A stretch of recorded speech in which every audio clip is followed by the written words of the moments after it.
মানে আমাকে বেতন তো কম। আমার মনে করেন পার ডে 300 টাকা বেতন। আমার সরকার তো, আমাদের সরকার তো আমাদের লেবারদের দিকে থেকে তাকাইতেছে না। আমরা মনে করি বউ পোলাপান নিয়ে যে জায়গা 300 টাকা বেতন দিলে আমরা খামু কি বা বাইক পাঠামু কি, চলবো কেমনে? এটা তো কোনো মিডিয়া মনে করেন যে বলে না। থাকার জায়গা নিজের, খাওয়া নিজের, সেফটির ভিতরে খালি হেলমেটটা, আর কোনো সেফটি নাই। অ্যাক্সিডেন্ট হইলে মনে করেন নিজস্ব টাকায় চিকিৎসা করা লাগে না, কোনো ইন্স্যুরেন্স নাই। কোম্পানি কোনো কিছু গিফট নাই। কোম্পানির ভিতরে খালি যে মাথার যে হেলমেটটা, এটাই খালি গিফট, তাছাড়া আর কোনো কিছু শু, আপনার ড্রেস, কোনো কিছু নাই।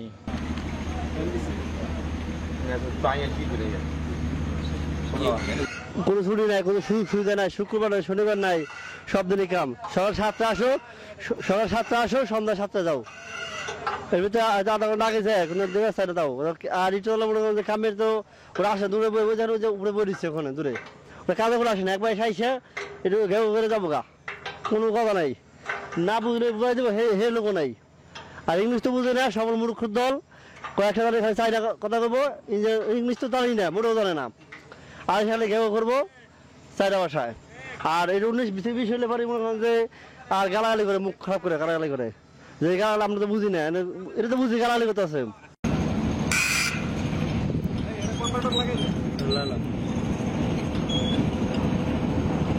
এখানে আমরা কাজ করতেছি, আমরা তো কোনো মানুষের ভিতরে পড়ি না।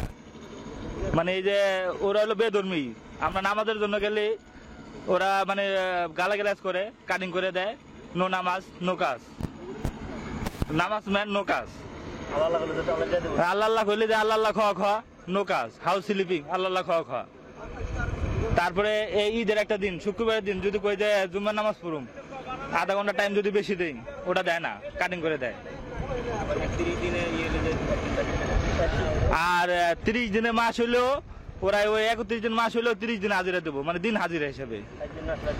ওই একদিন যদি না কাটে আসি 31 তারিখের ভিতরে, তাহলে ওই 29 দিন হাজিরা দেবো, ওরা 30 দিনে দেবো না।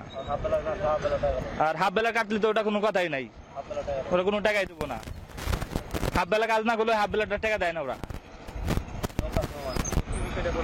শিফটের বিষয়টা আমার কোনো শিফটই নাই, যে কাজ করতেছি কখন পড়ে যাবো, কি হবো, যদি পড়ে ব্যথা পাই চায়না পয়সা দেবো না একটা ওষুধ খাওয়ার জন্য। ব্যথা পেয়ে যদি ঘরে পড়ে থাকি, ওরা ওষুধও দেবো না, টাকাও দেবো না, কবো যে নো কাজ নো মানি। ওই এক কথাই ওদের। দেয়ার ভিতরে একটা হেলমেট দিছে, তাও সাইডে বেল নাই, বলছি বেল খুলে পড়ে যায়, ওটা দিয়ে কাজ করা লাগবো।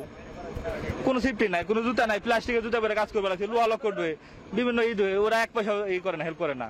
আর 300 টাকা হাজিরা আছে নাকি, 12 ঘন্টা ডিউটি করে কোন হানে 300 টাকা হাজিরা? কোনো শুক্রবার নাই, শনিবার নাই, মাসে 30 দিন ডিউটি করা লাগবো, একটা দিনও ছুটি নাই। একদিন যদি মাসে একদিন ছুটি কাটায়, ওই দিনকার টাকা কাটে নেয় ওরা। ওরা কাজ আছে, টাকা আছে, কাজ নাই, টাকা নাই। আবার 10 মিনিট দেরি হলে মারে তুলে বাপরে তুলে গালাগালি করে। চায়না ভাষা তো অনেকে বুঝে না, এখন তো বুঝি, অনেকজনে কাজ করতেছি, মারে তুলে বাপরে তুলে গালাগালি করে। নামাজ পড়ে গেলে মারে তুলে বাপরে তুলে গালাগালি করে।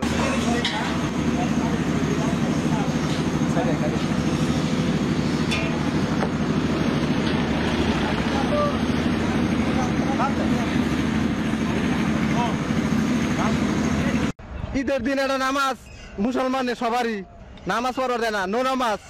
খ্রিস্টানের বাচ্চারা কেবল নো নামাজ। তারপরে আমরা নামাজ পড়ি জোর করে, আঙ্গার হাজিরা দেয় নাই।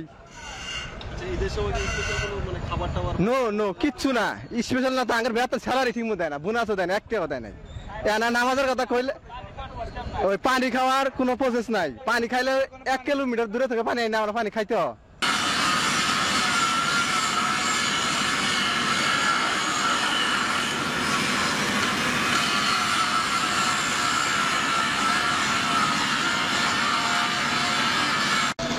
পদ্মা সেতু নির্মাণ কাজের জন্য প্রধানমন্ত্রী শেখ হাসিনা 12,000 টাকা করে শ্রমিক দেওয়ার জন্য বলছে। সে জায়গায় 8,000 টাকা, কোনো শ্রমিক 9,000 টাকা, কোনো শ্রমিক 9,500 টাকা বেতন পাচ্ছে।